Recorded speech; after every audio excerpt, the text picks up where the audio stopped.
And good morning, everyone, to those here in Australia, New Zealand, and in Asia.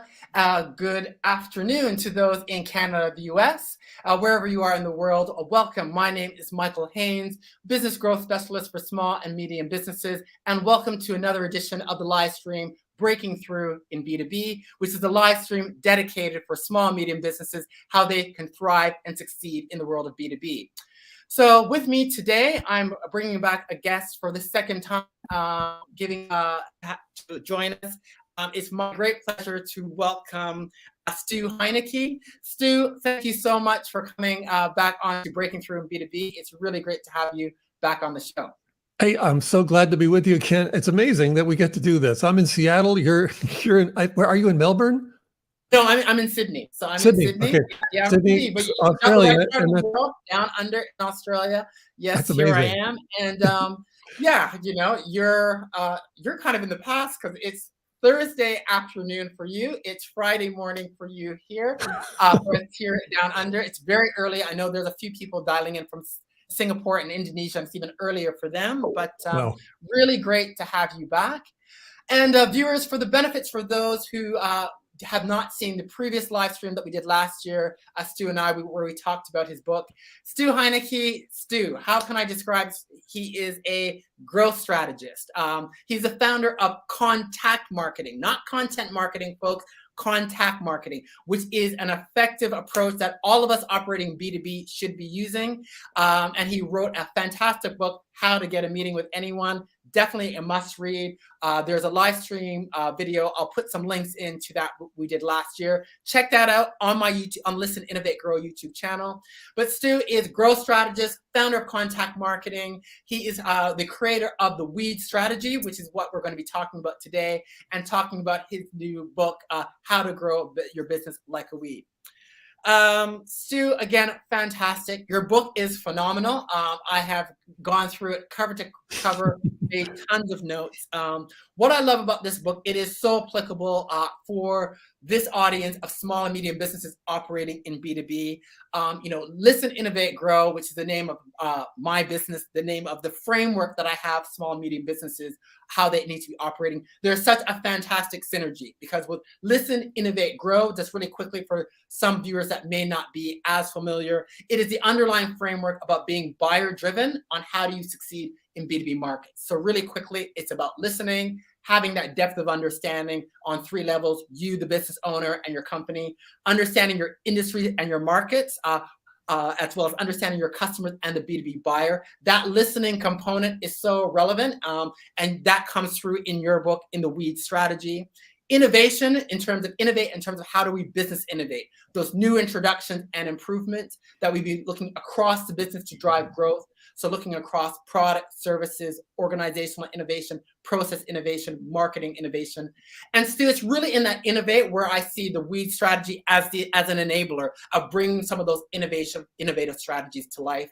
You talk about some great marketing strategies that we're going to unpack and talk in more detail about, leveraging micro-influencers, referral programs. You're big on partnerships, which is a form of organizational innovation. So, total synergies there. And then the grow aspect in terms of how do you grow, your different growth pathways to growth. One of the big things from your book, again, which really brings growth strategies to life, is that whole notion of leveraging and scale. So great synergies between the Listen, Innovate, Grow framework and the Weeds, and how the two combined when executed in a buyer-driven way can really drive growth for small and medium businesses. And we're going to unpack that in great detail shortly. But before we kick off, Stu, gotta ask you to explain to our viewers, why weeds? I remember a year and a half ago when you were saying, Michael, I'm going to write a new book and it's going to be around strategy pertaining to weeds. I was like, weeds, strategy, I'm not getting the connection. Once you read the book, it's clearly evident and it's fantastic. But if you can just spend a minute or two explaining to our viewers why the analogy of weeds to business strategy driving growth. Sure. Well, I think we all have the expression to grow like a weed. That's true down under as well, right? Absolutely. Well, it's what every small and medium business, all businesses want to do. Wherever you are in the world, it's on everyone's mind, from the they're right through it. Everyone is looking to grow. So, And so, yeah. but, So but why also weed?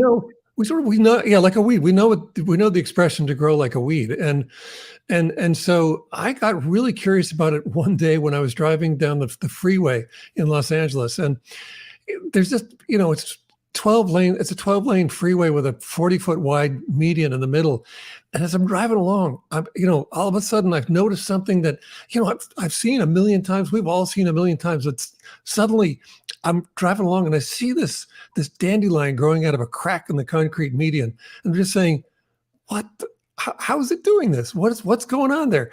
Do they have a model? Is there something that all weeds do that we could also benefit from? Or is there a unified model that we could apply to our businesses? And that's where it comes from. Weeds, we see them. We see what they do in our yards. We see them in the fields and along the ditches by the roads, everywhere. We see them taking over great swaths of territory. Whereas we don't see, let's say, I don't know, apple trees or petunias doing that. They're not weeds. They couldn't make it as a weed. But weeds have these special things about them, these special attributes and tools and strategies about them that we definitely can apply to our businesses. Fantastic. That's great. So one of the things I first want to talk about as we're going to be unpacking some of the elements in your book is I want to talk, you devote a fair bit of time talking about the weed mindset. Mindset is so important for us as, entrepreneurs, as business owners, particularly now in this environment, as regardless of where you are in the world, there's all kinds of challenges that we're dealing with, talent shortages, inflation, industries will have their specific dynamics and challenges. And so you talk about the weeds mindset, and there's about, I think, 5 characteristics: irrepressible optimism, ruthless persistence, brutal urgency, nimble adaptability, and alien resilience.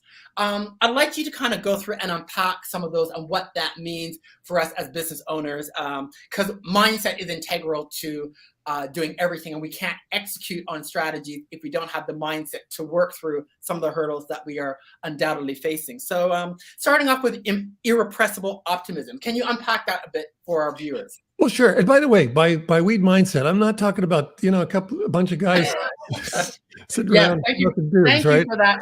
That is not what I'm talking about. Yes, thank you. But it's kind of weird to think of, let's say, any plants as having mindsets because, they don't have brains. How can they have a mindset? But if you watch what they do, it's evident. It's evident in their actions. And that's kind of a critical part of this, that everything about let's say their lesson for us is because they don't have emotions and we do, and we let those emotions get in our way all the time. And all the trouble in the world is probably due to those emotions.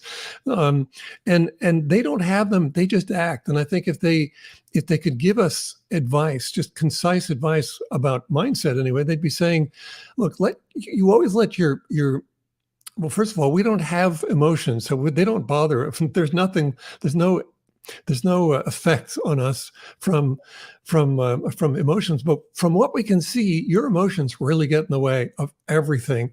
So instead of letting your emotions leading your actions, turn it around. Let your actions lead your emotions, and that simple act is. It's in psychology. It's known as behavioral activation. It's sort of it's a therapy that psychiatrists use to help people pull out of depression, and we can see it.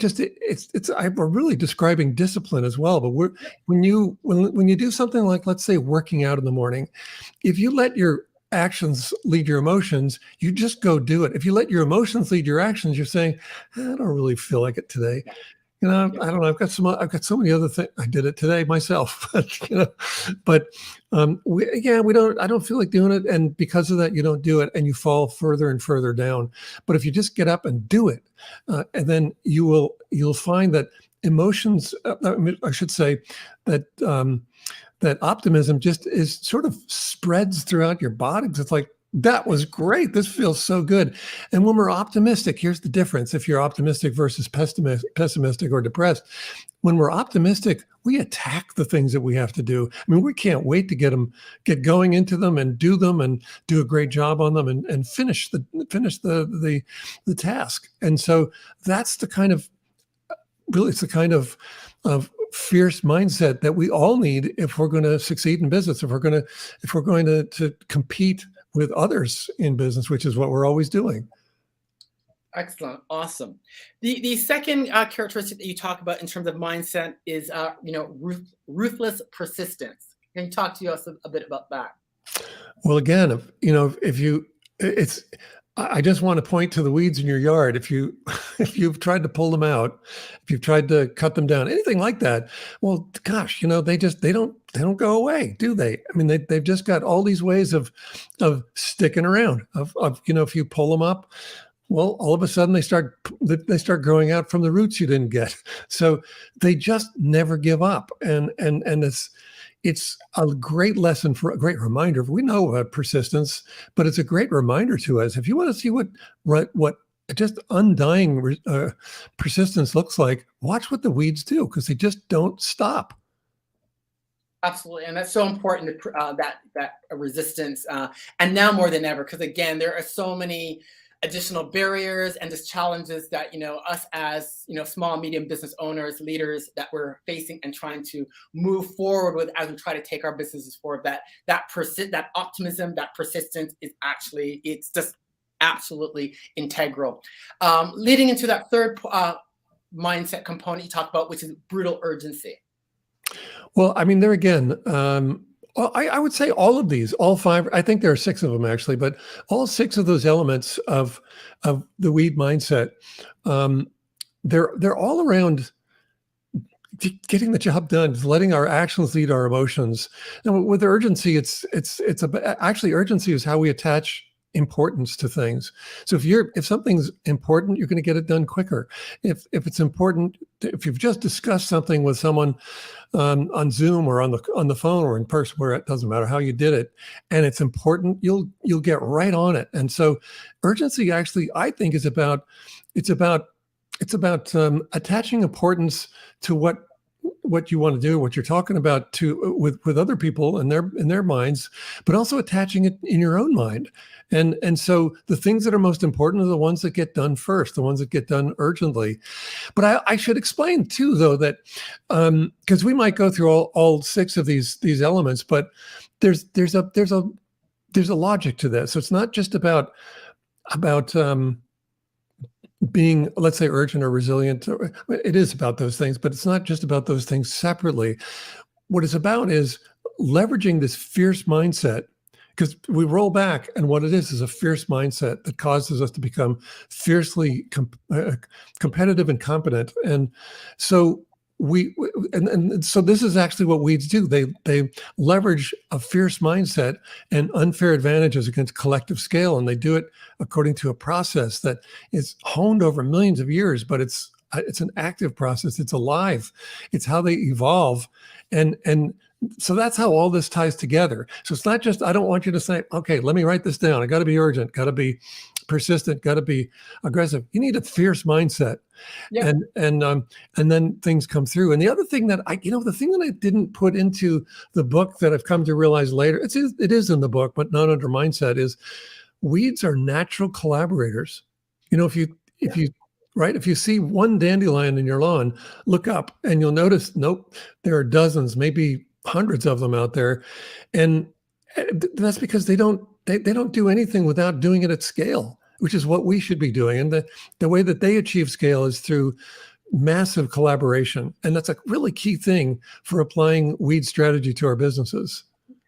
I think that's a great point that you've raised, to collaboration, that collaboration, co-creation. That is an element, that is something that every small, medium business, whether you're a one-person solopreneur or you are running the 50-person small, medium business that's growing into new international markets, collaborating is essential. And it's something that every small business should be thinking about doing, even just starting from doing things as simple as swapping email lists and exchanging content so that you can tap into each other's respective email list and customer bases, collaborating to create content like you and I are doing right now, doing live streams, doing webinars, events, even just starting from those elements. Yeah, collaboration, co-creation, it's essential now because business is harder.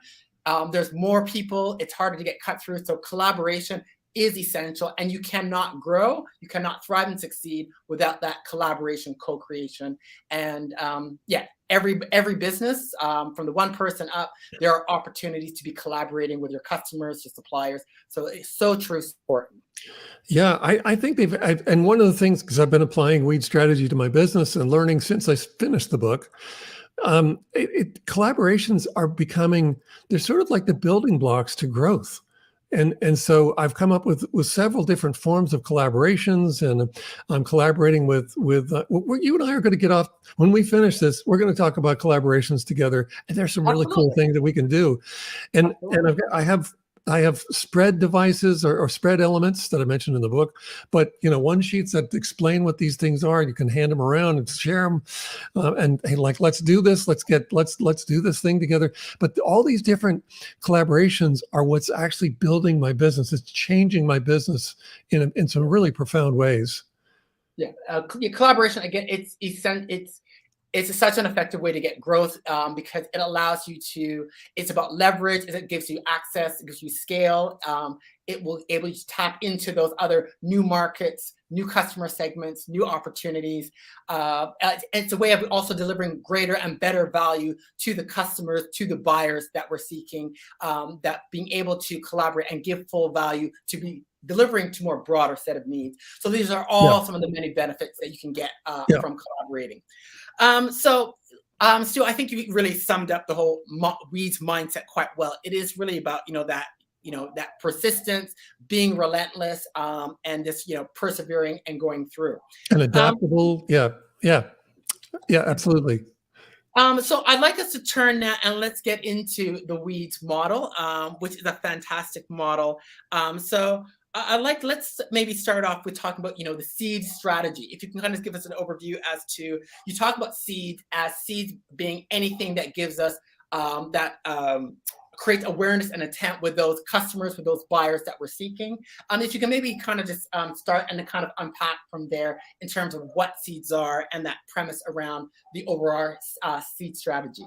Yeah, and let me give it a little bit of context too, if I could.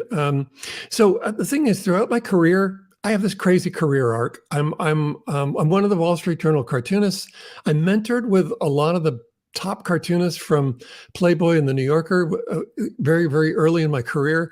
And then from there, I went to creating all these direct marketing campaigns that used personalization and cartoons to draw people in. No pun, sure, pun intended. And so to draw people in, and then all of that was about, though, creating unfair advantages. And I realized early on that if I could create campaigns that gave my clients a new tool to be more effective in their campaigning, I mean, in the operation of their businesses, I had something there. I had something really special. So unfair advantages have become this central theme throughout everything that I've done, even though it starts over here as a cartoonist, then over here as a marketer and a direct marketer, and over here as a as an author and writing a book like How to Get a Meeting with Anyone, and creating campaigns that help my client teams break through to their top prospects. And it's all about unfair advantages. And if we, as business owners, if we don't have unfair advantages, man, we have no business being in business. We have to have them. And it's interesting because when I run roundtables, let's say, and I'm asking business owners, so what are your unfair advantages? They either draw a blank or they say things like, we give great customer service, which is that's not an unfair advantage. It's not one of those. By unfair advantage, I mean anything that a competitor would say, that's not fair. How are we supposed to match that? So advantages that competitors can't match. So the whole weeds model that you just mentioned, and the 8 levels of strategy within the model, are all about creating unfair advantages for our businesses. So you mentioned seeds. And seeds, as you said, are analogous to anything that causes people to become aware of us and form the intent to transact with us in some way. And they're kind of like, if you're familiar with dandelions, I think we all are. It's just like those the seeds that just keep flying all over the place, and they probe every possible opportunity to take root. And that's exactly what we want our seeds to do. We want seeds. We want these things that we do, our messages, our designs, our I just our alliances, perhaps, and like our locations and media So presence, all these things that we things like have. your thought leadership, your content, Yeah. your branding, your reputation, Everything you're doing on social media. your products, your services. So all of these things that generate our awareness intent amongst our audiences would be the seed, are the seeds. Yeah, exactly. So these are things that we put out into the world, and they spread around like dandelion seeds, take root in all kinds of places, and they help us grow. But not only that, but they help us create unfair advantages. That's one level of unfair advantage. Awesome. Now you talk about, in terms of one of the elements you talk about is the notion of the seed pod to amplify your message. Can you talk to our viewers and unpack that a bit more about that whole amplification and some of the tools that you talk about using to amplify? Because a lot of those, again, I think are really practical ways that small medium businesses can use to amplify. Perhaps let's start off with talking about the notion of micro influencers, because that's one that you talk about in your book a little bit. Yeah, I will just to sort of draw back a little bit. The whole idea behind seed pod strategy is that they're multipliers of our seeds. So again, we might as well just be talking about dandelions the whole time, because they're great examples of this. But dandelions hold those seed pods high up into the air, at least a couple of feet into the air. Well, maybe a foot, and it depends on which version we're talking about, but they hold them up high into the air so that the seeds have a chance to go out and blow and fly around. And if they were just held at the ground, they may not fly around. They may not even take flight. So seed pods are these advantageous mechanisms that multiply the effect of our seeds. That's what it is. That's the key. We're multiplying the effect of our seeds and the reach of our seeds. And so, for example, right now, this interview is I mean, all the impressions are seeds, but you are my seed pod. Actually, this is part of my seed pod strategy, is to get onto top podcasts like yours and tell this, just talk about weed strategy and about the book and about how to grow using weed strategy. So you're amplifying the reach of my seeds. And that's what we want to do. We want to do that with, you mentioned micro influencers, and would it be fair to say that, I mean, I know you've got huge influence, so I would call you probably a micro influencer, but I don't know. Yeah, so micro influencer, and so for those viewers to know, so an influencer or a micro influencer is anyone who is deemed to be a go-to, if we're going to talk in a B2B context, to make this really applicable for our viewers. Any person, it could be a person, association, deemed as a go-to that your buyers, your potential customer base go to for advice, insights, and information. When they look to those people for advice, they are deemed to be what we call micro-influencers. So you and I we're both in that category. You both become micro-influencers, and micro-influencers often will tap into other influencers to amplify and gain reach. So some examples, they can be individuals. Industry and professional associations can often be a form of a influencer, and also a means of amplifying reach. Your podcast can be also another example of a seed pod to amplify your reach and get your message out. Relevant industry publications, relevant business magazines. So these are all examples, folks, of the different kinds of pods that can be used to social media as well, to be able to amplify your message.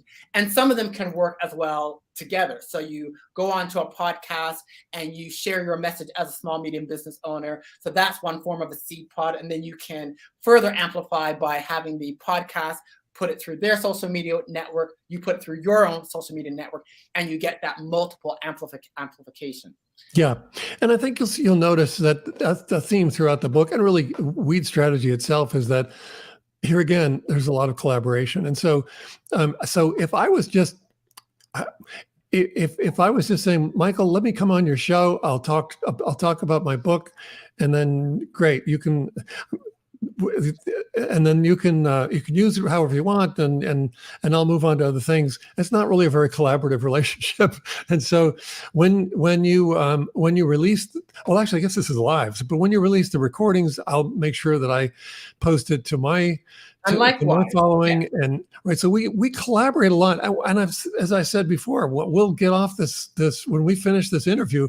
I know we're going to talk about other collaborations. So Absolutely. It's not just about taking, just using someone else's reach to amplify your own reach. It is about that in seed pod strategy, but not weed strategy. Weed strategy is saying go much further, figure out how both of you can support each other and collaborate.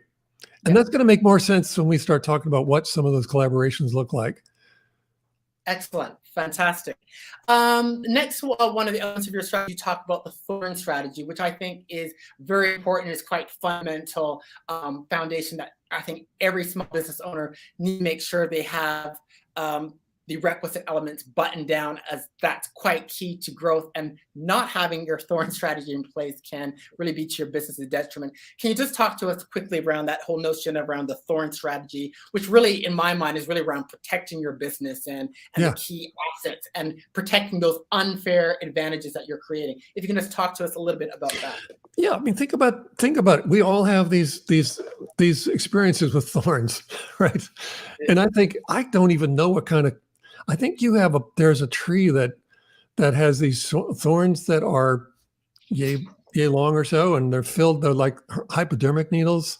I can't remember the name of the tree now, but there's a nasty tree or bush anyway, we've all had these experiences with thorns. Like you get up against it, ow, that hurts. And the next time you see them, you avoid them. And that's the whole point. That is what thorns do. Mostly it's like bared fangs. You're not going to get bitten. You're going to it's a threat. However, if you ignore the threat, you will be bitten, or you will be scratched like crazy. You will be you'll be reminded that you don't belong in that portion of that plant's turf.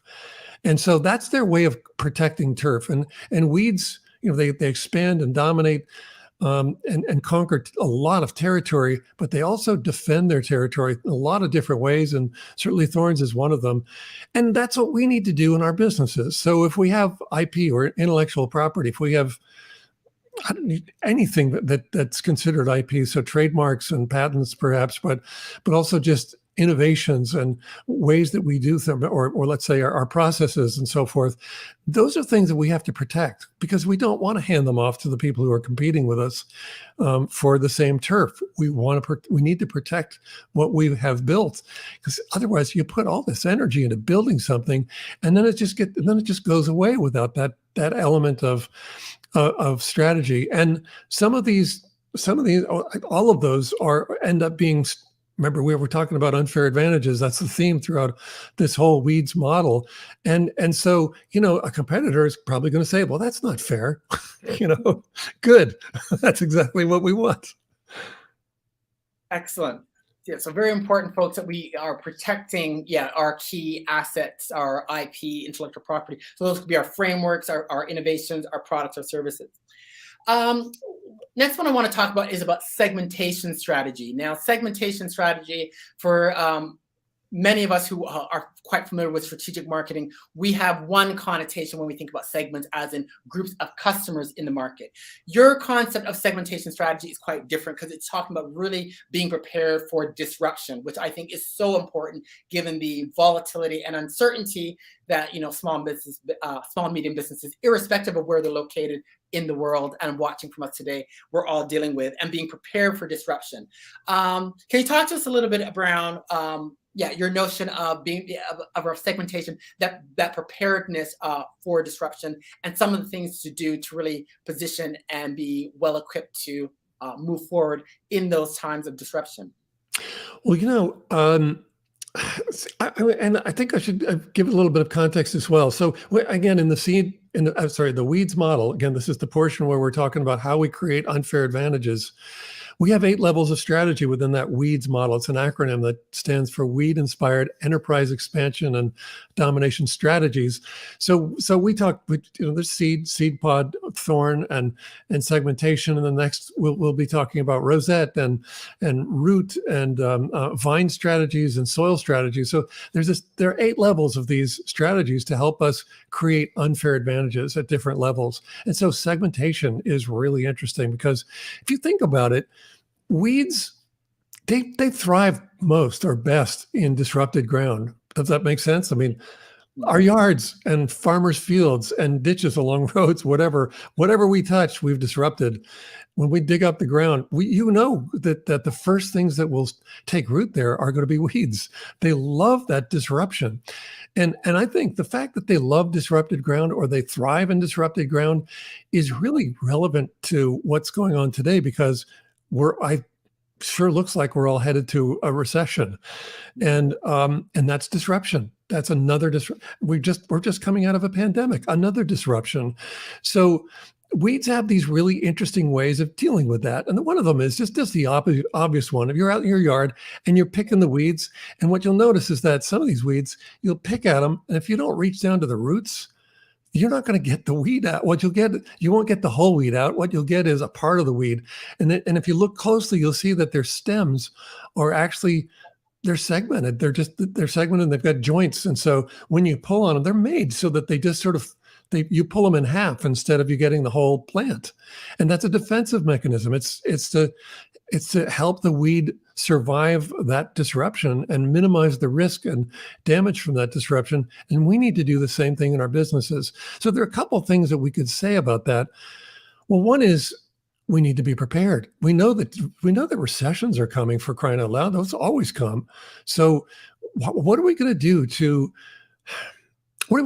diversify what we do so that if we're selling something that normally doesn't do well during recessions, that we switch modes, and we come to a different, maybe we sell what we sell differently, or we do what we do differently. Maybe we diversify what we're doing so that if one segment isn't as strong as the other, they change as the economic conditions change.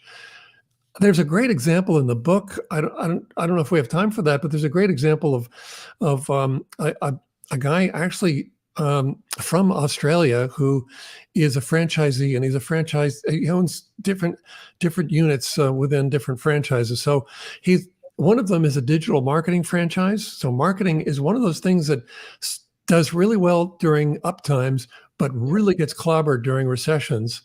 And then the other one is he owns several units within a car wash franchise. And so, well, people tend to keep their cars clean. They still want to, it's sort of like one of the last luxuries. We still want to have a clean car.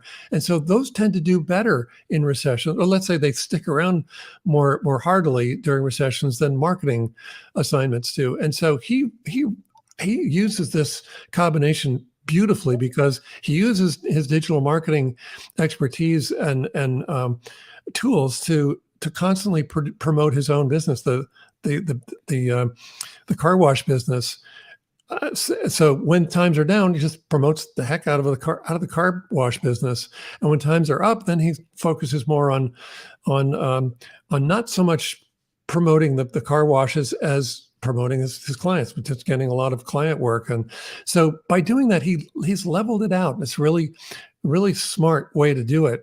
But I would just say in general, the fact that weeds tend to thrive during not recession. They don't care if it's a recession, but during or in disrupted ground, I think is really, really that's a really interesting aspect of weeds, because I think it says that if we just follow the weeds model, if we do what the weeds tell us to do, which is to leverage that fierce mindset and leverage unfair advantage and do it against collective scale, and according to a process that our process that's honed and continues to adapt to challenges, then we should be thriving no matter what the conditions are.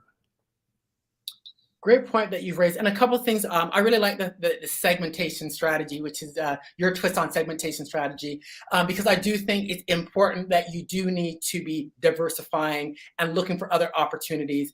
And coming back to the listen, innovate, grow framework, this is where again listening to your markets, listening to your customers. That is something. Listening to the buyers.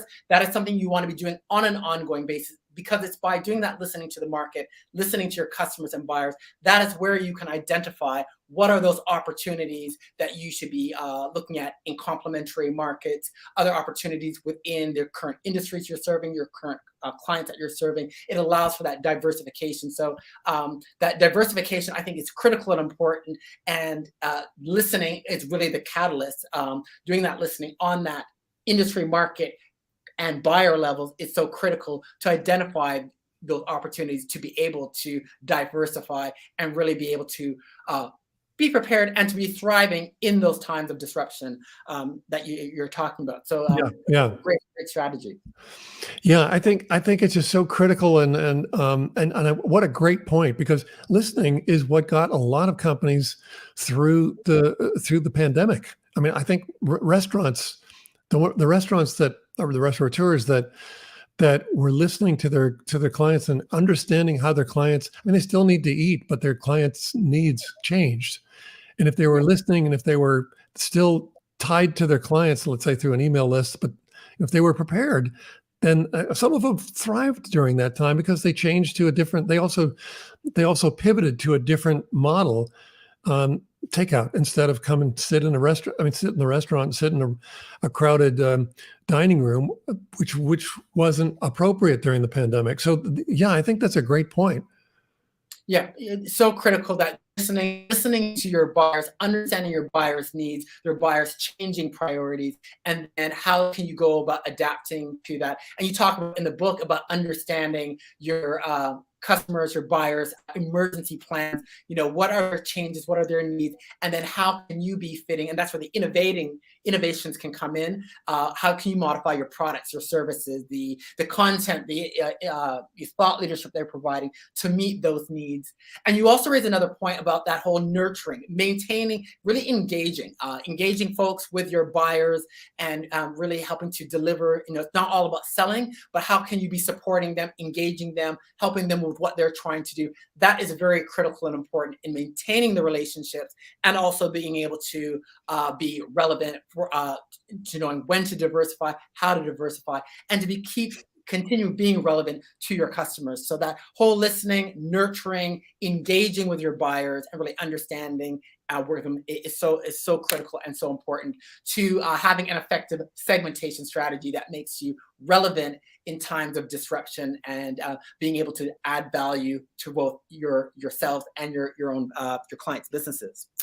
Let's talk about a little bit. You talk about the rosette strategy.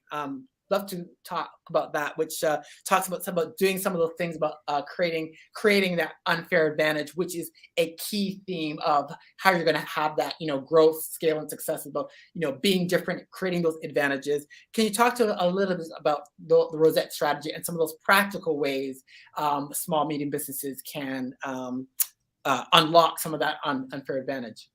Yeah, well, I mean, so a rosette is back to the dandelion. If you're looking at a mature dandelion plant, it's got this radial thicket of leaves around the plant, and if you pull that up, you'll notice that the grass underneath that thicket has died, and so it has created a 10-foot hole, a 10-inch hole in your lawn, and essentially though what it's done is it's blocked out all of the sunshine, all of the rain, all of the nutrients, all of the things that anything needs to grow and compete for that space of that patch of turf. It has just killed it off. So it's prevented anything else from growing. And that's the spirit that I wrote about cultivating these unfair advantages under rosette strategy. It's just that we need to be aware of the fact that we need unfair advantages, and we've got to constantly be cultivating new ones or gaining new ones. And I might what I might do is flip ahead a little bit to Vine strategy as well, because I want to share with you one of the things that I've done, or that I'm in the midst of doing, and how that creates a new unfair advantage. And in this case, it's through a really interesting collaboration. So the book, How to Get a Meeting with Anyone, How to Grow Your Business Like a Weed, includes a foreword by Nicola Corzine, who is the executive director of the NASDAQ Entrepreneurial Center. And so in the book, I announced in the book that I was going to start a new award, an annual award called the Total Weed Award. I'm going to enjoy calling people total weeds. Yeah. I've already been doing that, but it's a Total Weed Award, and it would celebrate particularly weed-like, pardon me, weed-like spread and growth by entrepreneurs and startups and venture capital groups and investors and SMBs and so forth. But so I mentioned to her that, well, look, I have that award. It should come out every year on the Northern Hemisphere, let's say the beginning of May, which is when all the weeds start showing up here. And could we create a collaboration here so that the NASDAQ Entrepreneurial Center becomes the home of the Total Weed Award? And she was saying, yeah, let's do this. And then we talked a little bit more. Well, we could sell sponsorship against this, and I don't need the sponsorship money. Why don't we turn this into a fundraiser for the NASDAQ Entrepreneurial Center? Yes, that sounds great. And then she was saying, okay, one of the first things we need to do is get a media partner, maybe someone like CNBC or Forbes or Inc. or I don't know, the Wall Street Journal. They all have partnerships with NASDAQ, the stock exchange. So that's one of the first things we need to do. So let's get a media partner involved. Well, you know what's really interesting about that, Michael, is that this is Weed Strategy building my book, because by extension, the first thing that's going to happen is these media partners are going to say, okay, where does this come from? What do we? I mean, we love the idea, and it's funny to call someone a total weed, but where is it coming from? Oh, it's coming from this book, this one. Don't you know about it? And so, so it turns out that creates essentially, by extension, a media partnership for my book. What other book has a media partnership? Right? I mean, that's amazing. So that is developing an unfair advantage, right? That it's because other books aren't going to have that. And I'm using Vine strategy. So I should explain that as well, that I'm using Vine strategy to do that. And Vine strategy, let's see what vines are. They're these long tubes with leaves all over them, and they climb up everything. They climb up whatever is nearby. Well, the interesting thing about that is that plant, that vine plant, it's gaining dominant access to sunshine, which is, a critical element to its growth, or fuel for its growth, I should say. So it's gaining dominant access to that when it climbs up, let's say, the top of up to the crown of a tree, and it occupies the crown of the tree. Well, it's up taller than the tree, essentially, and it didn't have to invest in all of that infrastructure of trunks and branches, these really strong branches and so on. Or it climbs up on top of a building or a fence, whatever. It just borrows the infrastructure of others to gain dominant access to critical resources. That's Vine strategy. That's the essence of it. And also the essence, there's collaboration again. So collaboration shows up throughout Weed strategy. And in that case, you can see that with the Total Weed Award and the partnership with NASDAQ, geez, well, that's, that's also going to renew every year, because we're going to do it every year. So it'll gain new traction in the marketplace, because we have a media partner, and we've got a lot of seeds flying around as a result of that. They're kind of our seed pod strategy. I mean, it all meshes together. It's not separate. Yeah, and it creates unbelievably unfair advantages that other books are not going to be able to match. Yeah. So that's fantastic, Stu. So as you were talking, I was just kind of thinking through, It sounds like, I think with the weed strategy, creating that unfair advantage, a lot of it is around it's around collaboration, it's around amplification. Now, pulling it back for our small medium businesses, I'm trying to pull this back to what does this mean for the small medium business owner in B2B. It sounds to me, I would say that listening is a critical starting point to really identify, understanding your buyers' needs, priorities, and what makes sense, and based on how they buy, where are the opportunities of how you want to be doing some of that amplification in terms of getting your message out through the right social media channels, the right influencers, being an industry association, professional association, finding out the right micro influencer through podcasts, right publication, and then looking for the right kinds of collaborative opportunities to collaborate with, could be other small businesses, to be doing things like events, workshops, coming up with new awards, new offerings. So all in a very buyer-driven way. Would it be fair to say that some of this, all of it works together, but a lot of it stems around that collaboration, amplification, but doing it in a way that makes sense for those target customers, those target buyers that you're serving? That's some of the underlying foundation of weed strategy. Is that kind of a fair analysis? Just trying to pull it together for our listeners.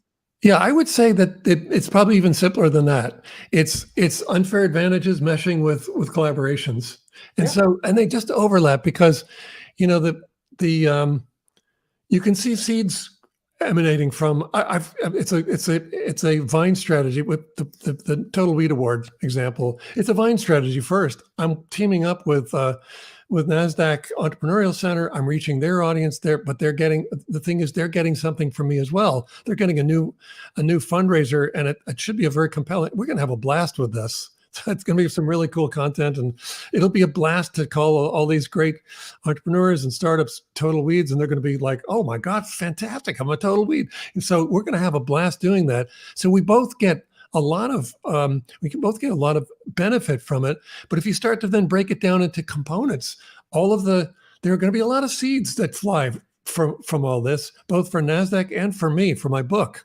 because it's about weed strategy. That's the basis of it, and there's seed pod strategy in evidence there as well. I guess NASDAQ kind of is my seed pod, and in this instance, and our media partner will be a huge seed pod for all this. But they're all unfair advantages, and they stem also from collaborations. And I think really that's kind of the crux of it. If I was going to help someone use weed strategy to grow their businesses, we'd focus on, okay, what are your unfair advantages? What kind of unfair advantages can we create? And what kinds of collaborations can we create so that you can go out you could even create collaborations with your competitors, but how can you go out and essentially team up with the smartest people as quickly as you can? And if you do those two things together, your business will grow. Awesome. Like a weed, by the way. Absolutely. Yeah. So on that train of thought, in terms of collaborations, the amplification, the collaboration, what would you say are some a couple key starting points, a couple key steps would you advise in terms of people, in terms of our listeners, our viewers, listeners here thinking about how to get started? What would be some of your tips in terms of some of the actual steps that, do steps 1, 2, 3? What would be those first 2 or 3 things that they should be thinking about to actually do if they want to get off this live stream and start thinking about taking some action? What would be those first 2 or 3 action steps you would recommend? Yeah, well, so if the weeds are telling us to team up with the smartest people as quickly as you can, then first one is, well, who are the smartest people you know? Let's figure out who they are, and literally, who are they? So, I'm just by necessity, I'm going to have to give you some of my own examples. So, examples are great. Bring it to life. Yeah, so I've interviewed a lot of the top sales thought leaders in the world, and authors. And so that's one constituency of the people that I know, who are some of the smartest people I know. So we're talking about doing growth summits together. So these are cool things, they're really cool things. So, and that's the thing, you got to build these things out. So I have, they're sort of units. And so we could be doing with the sales thought leaders. Well, they have a lot of sales clients. So we could be doing something, let's say, with my agency business, or just the big boards, the cartoon big boards, which are it's this system to help sales teams break through to their top accounts. So we could just joint venture that to their clients. That's a real easy way to joint venture. Now you might think that these, I mean, like we're all, how to get a meeting with anyone is I consider it's a sales book. It's kind of a marketing sales book. And so I guess on the one hand, you could say, well, you and all these other sales authors, you're all competitors, but that's not the way it works. We collaborate all the time. It's really interesting. And wonderful. So we know there's plenty of fish in the sea, I guess, and we all come with a different approach. And so we're like, what's really cool is to combine our approaches. Suddenly there's something really interesting that hadn't existed before, but just a combination of the two. So one of them is just the big board thing, just that system to help a sales team break through. But another one are these growth summits that I'm really excited about, and I've created all kinds of material around this, so that if someone says, "Tell me about the growth summit," I can send them all kinds of spread elements, so PDFs that are one sheets and so on, that they're like, okay, that's pretty compelling. Well, I can see how we can. And here's what's really cool about those. We're talking about those would be, let's say, 6 to 12 people who would attend our summit, and we would share the stage, and we'd combine our content, our messaging. You and I could do this really easily, and so we put the point of the weekend strategy session is that they'd come away from it saying, okay, I know exactly what I need to do now. I have a concrete plan for growing my business, and especially now, I have a concrete plan for growing my business during a recession. That's crazy, right? But why not? I mean, actually, recessions are a time of great opportunity. And so part of that will be just to help people reframe that in their minds. Half of the Fortune 500 companies started during a recession or depression even. Recessions actually are a great time of opportunity. If you can you've got to still run the business. The business has to be purring. It has to be running along. It needs to adapt. Mostly it needs to collaborate. That's really, I think, probably the key is collaborate. And to collaborate, you have to have great, compelling, unfair advantages. And when you do that, then you thrive way beyond what the circumstances are. I mean, if you're thriving during a recession, that's an incredibly powerful place to be. So these weekend strategy sessions, we can take them anywhere. They could happen in Bora Bora. They could happen in Iceland. They could happen at a nice hotel in Sweden. They could happen in Dubai at that amazing hotel, the Alberge Hotel, or in Singapore at that amazing hotel, the Marina Sands. I would love to go there. Yeah. It's a great hotel. It's fantastic. Yeah. Oh my God, that's a bucket list thing. I've got to go there. Oh, you got to go. You got to go. That's incredible. And for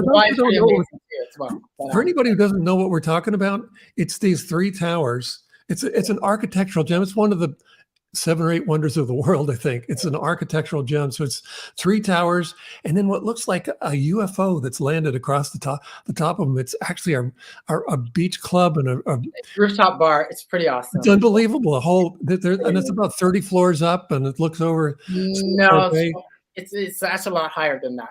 Really? Yeah. I digress. But yeah. Fantastic. You must go. Amazing. Well, anyway, it would be an amazing place to go. And that's part of these growth summits too. Let's go someplace amazing none of us have been. And let's just set the stage for coming up with these new strategic gems for each of the businesses represented by the people in the group, and help you thrive whether we're in a recession or not, just help you thrive and grow like crazy. So those are the kinds of things that I'm talking about. I'm not just saying, hey, I'm not just calling people and saying, well, how can we collaborate? Oh, that wouldn't be a bad thing. That wouldn't be a bad start.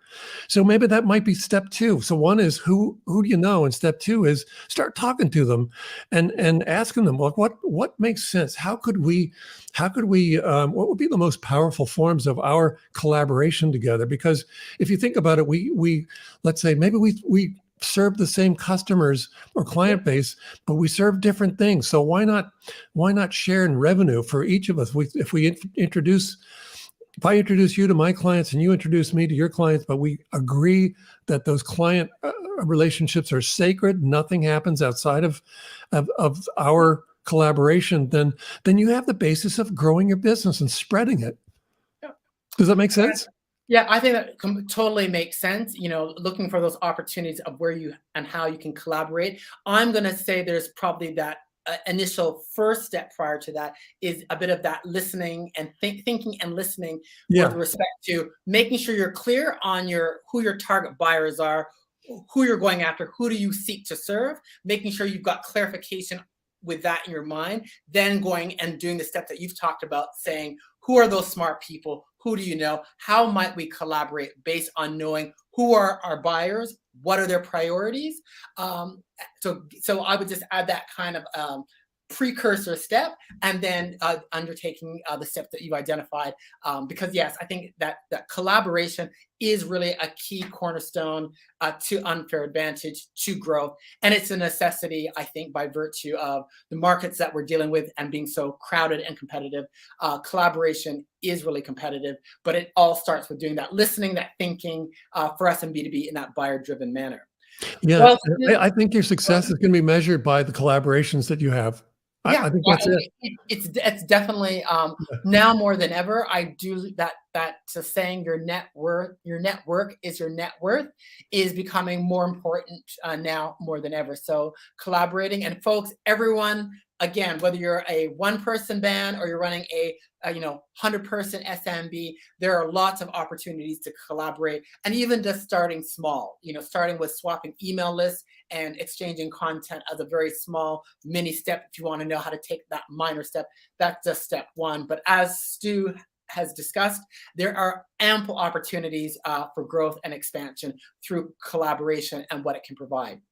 Stu, this has been a fantastic discussion. Thank you so much for joining us today on Breaking Through in B2B. There's been, just a wealth of knowledge. So to kind of wrap things up, if you could tell folks how they can connect with you, how they can go about finding out about the book, that would be great. Sure. Yeah. Thank you. And by the way, I'm so glad we have a windstorm on the island right now, and usually the power goes out. Look at this. We've gone through the whole hour. I told you, Stu, this live stream was meant to be, you have a message that needed to get out there. I told you it would happen. It was meant to be. I'm so relieved. Well, okay. So how to contact me? Well, you could see my name on the screen. Just go to stuheinecke.com, and that's my author site. If you go there, you can get the first 2 chapters of how to grow your business. How to grow your business like a weed. You can get them for free. I'd love to have you join my list anyway, so that would be wonderful. You can also connect with me on LinkedIn. Again, just find me by my name. You can find the books wherever books are sold: Amazon, Barnes and Noble, etc. Everywhere but the airport. That's fine. So again, Stu, thank you so much. Really appreciate you being here on the show today. Great insight. So folks, do yourselves a favor, get that book, How to Grow Your Business Like a Weed, and check out our previous video on Listen, Innovate, Grow TV, where we talk about as well, Stu and I, our discussion last year, about how to get a meeting with anyone. So folks, that's a wrap up for today on Breaking Through in B2B. I'm Michael Haynes. Do check out my website, listeninnovategrow.com, for all insights for small and medium businesses about how to thrive and grow in B2B. And just giving you a heads up as well, next month, November 22nd or 23rd, depending where in the world you are, I will be doing a growth planning workshop, setting your 2023 B2B growth roadmap. Details available on listeninnovategrow.com. Again, thank you very much for attending and listening in. Share this with your friends and colleagues. And until next time, take care.